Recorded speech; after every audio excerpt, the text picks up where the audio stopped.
তুমিই হলে ঔষধ। লেখক মেহবুব সর্দার সবুজ। মন খারাপের মুহূর্তে তুমিই হলে ঔষধ।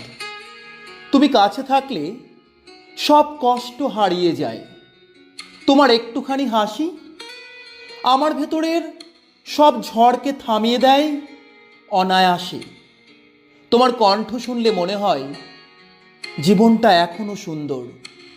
সব হারিয়েও কিছু না কিছু বাকি আছে বাঁচার মতো।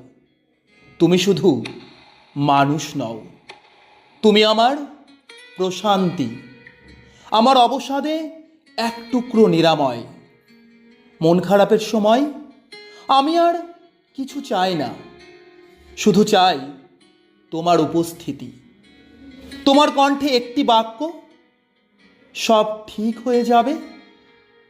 তুমিই হলে ঔষধ। ধন্যবাদ।